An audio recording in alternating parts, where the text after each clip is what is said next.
Hi, this is Rob Sheen with the Source Conference, and I'm here with Vince Warrington, who's the founder of Protective Intelligence. And he's going to be speaking at Source Boston on May 9th and 10th. And his talk is titled Selling Cyber to the Board. So tell us, Vince, tell us why we need to sell cyber to the board. Oh, hi, Rob. Well, primarily from my experience in the past, we found that cyber is getting a much bigger audience. It's becoming more and more important for businesses, but it tends to be stuck within IT departments.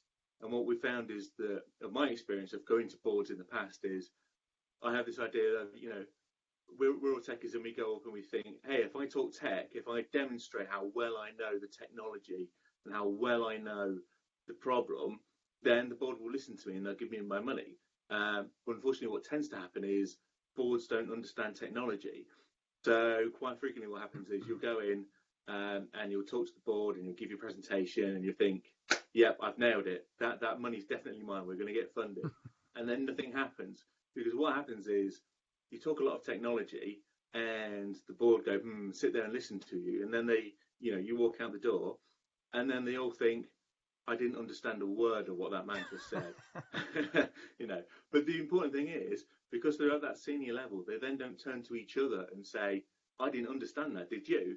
So what happens is you get a lot of people at board level sitting, not understanding what you've just said, none of them discussing it, and nobody funds projects that they don't understand. So that tends to happen. So what I've developed over the years is a strategy of talking to boards which says, actually, what do boards care about and what do boards know?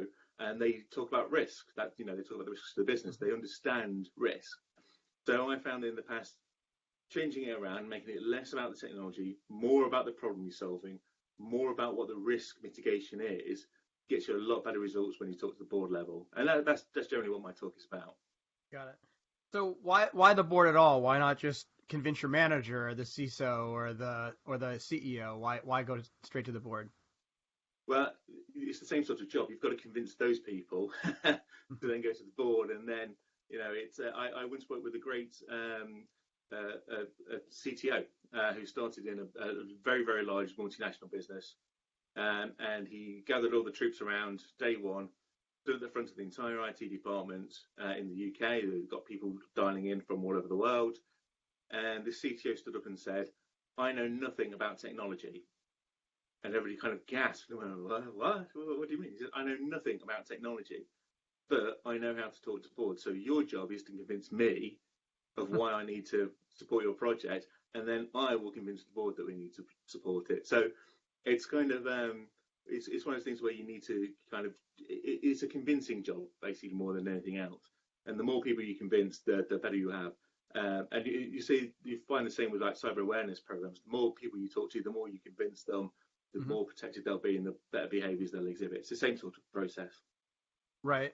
So you've definitely highlighted some points things I've noticed as well, which is that there is this significant communication gap between technical folks and non-technical folks. And I actually think that there's three big ones. There's security and business and technology and security. All three of them have gaps. So what are some examples of some strategies you could use to bridge some of those gaps, particularly between the technical side and the non-technical side of the house? Well, one of the things I found really interesting is if you get technical people and actually stand them up in front of a camera, pretty much like we're doing right now, and actually get them to talk as if you're talking to a journalist, or you're saying, hey, you're in front of some school children, you've got to explain what this technology does. And so what I found is in security, we all know what a DDoS attack is. It's kind of the bread and butter of cybersecurity defense. But most people outside don't. So I have to say to people, can you explain to me a DDoS attack in 3 sentences?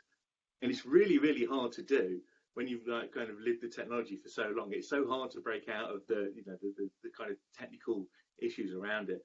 But then when you think, I've only got 3 sentences, how do I explain it to somebody? And then you just realize you just say, it's a form of attack which prevents your people from using your website, for example. And then, it just breaks those barriers down. Great. If you've got young children, not too young because they won't understand, but if you've kind of got children, try it out on them as well. It's because they're very tech savvy, but they'll also tell you very honestly when you're talking rubbish. So it's a great tactic to use. Talking rubbish, I think, is a UK phrase, but my son watches Peppa Pig, and he recently told me I was talking rubbish. I couldn't believe he swore. Yeah. So I know what that means now. So Yeah. so what are some examples of some things you should not maybe do or say to the board when you're trying to convince them of something? One of the key things is don't go into. I mean, these people are not stupid. You know, they're well, some of them can be, but you know, generally they're not stupid people. They're very clever business people. But you just have to understand that it's not their world. So what they're looking for is a solution to a problem. What they're not looking for is to see how great you know a subject technically. So that's one of the things to avoid. Don't get too bogged down in detail. Um, if the board wants to know detail about a specific system, whatever you're going to put in, then they will ask for it. And normally they'll ask for it after you've done your presentation. So don't worry too much about the technical capabilities or whatever you want to put in or anything like that. That's one thing. Second thing is to be prepared. Okay, so there's nothing worse than going into a board meeting and talking to the board, and then they ask you a question and you don't know the answer to it. If you don't know the answer to the question, then be honest and say you don't know, you'll find out one. But always be prepared for that kind of thing. Normally what you can do, there will be, especially in larger companies, there'll be PAs who kind of work with people who work for the board. Have a chat with them. They'll normally tell you information like, oh, you know, John likes to know a lot of technical detail. He's very, very into it. Or they'll say, you know, the CFO, he's not a techie guy at all. You need to kind of dumb it down, sort of thing. So get some pointers from people like that, and they'll really help out when you go in and talk to the board, because then you're talking at exactly the right level. You're pitching it at the right level to them. So know your audience. Exactly. Which is a good tip for any presentation you're doing, I guess. Yeah, exactly. Awesome. Well, this sounds great. I'm actually really looking forward to seeing your talk, and can't wait to continue this conversation with you at Source Boston. So for those of you who are going to be coming to the conference, you get to chat with us and you get to chat with Vince and continue this conversation. Yeah, I'm looking forward to seeing you guys over in Boston. Great. See you soon. Thanks. See you soon.